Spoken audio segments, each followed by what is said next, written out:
అందరికీ నమస్కారం. I'm doctor మూర్తి. మీకు సరిగ్గా భోజనం చేయటం వచ్చా? నాకు తెలిసైతే ఎవరికీ భోజనం చేయటం రాదు. ఎవరికి అంత తీరిక కూడా ఉండదు మెల్లగా తిందామని.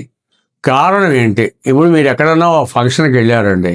వెళ్ళంగానే మొట్టమొదటి ఏం చేస్తారు? ఒక ప్లేట్ తీసుకొని ఆ ప్లేట్లో మీరు కూర మొక్కలు పెట్టుకుంటారు. కూర మొక్కలు పెట్టుకొని ఏవో రకరకాల ఏంటంటే పచ్చి కూరలు ఉంటాయి, తరిగి అక్కడ పెడతారు. అవన్నీ తీసుకొని తినేస్తారు. తర్వాత ఏదో రైసో స్వీటో తింటారు. ఇంతవరకు బాగానే ఉంది. అసలు దానికి దీనికి తేడా ఏంటి? ఉడికిన ఉడకని అపక్వాహారము అంటాడు. అపక్వాహారం పక్వాహారం రెండు గనక కలిపి తింటే రోగాలు వస్తాయి. పక్వాహారం తొందరగా జీర్ణం అవుతుంది. అపక్వాహారం జీర్ణం కావటానికి కొన్ని గంటలు పడుతుంది. కాబట్టి అది పేగుల్లోనే ఉండిపోతుందా, లేదు బయటకు వస్తుందా, ఏంటి అసలు విషయం? అందుకనే అపక్వ ఆహారాలు కలిపి తినకూడదు. అంటే మీరు ముందు తినదలుచుకుంటే అపక్వ ఆహారం తినేసేయండి. ఒక గంట ఆగిన తర్వాత, అంటే ఈ తిన్నటువంటి అపక్వ ఆహారం పేగుల్లోకి వెళ్ళిన తర్వాత మీరు పక్వాహారాన్ని తినాలి. అంటే వండినటువంటి ఆహారాన్ని తినాలి. అంతేగాని వండిన ఆహారం వండని ఆహారం రెండు కలిపి లోపలికి తొక్కేయటం కాదు.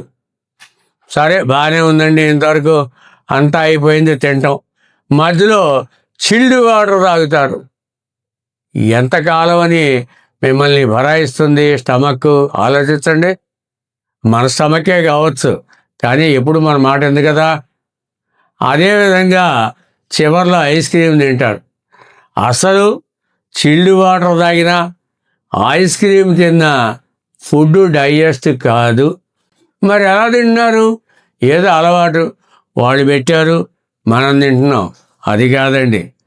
జఠరాగ్ని అంటే ఏంటి? అందుకే గోరువెచ్చగా భోజనం చేయమంటాడు.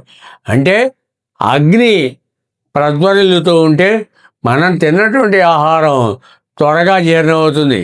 మనమే పొయ్యిలో నీళ్లు పోసి ఇంకా ఉడకలేదు అని చూస్తే ఎట్లా ఉంటుంది? మీరే చల్లని నీళ్లు ఆహారం మీద పోస్తున్నారు, మీరే చల్లని ఐస్ క్రీము ఆహారం మీద వేస్తున్నారు. ఇంకా తిన్నటువంటి ఆహారం ఇంకేం డైజెస్ట్ అవుతుంది? ఆ డైజెస్ట్ కానటువంటి ఆహారాన్ని అపక్వ ఆహారము అని చెప్పి అంటాడు. ఇది ఆయుర్వేద సిద్ధాంతం ప్రకారంగా ఆమము కింద తయారవుతుంది. ఈ ఆమము బ్లడ్లో కనుక కలిస్తే దీన్ని ఆమవాతము అంటాడు, అంటే రొమటాయిడ్ ఆర్థరైటిస్. కాబట్టి it leads to so many complications in future. అడుసు తొక్కనేలా, కాలు కడగనేలా. ఆలోచించండి. Thank you very much. జై హింద్.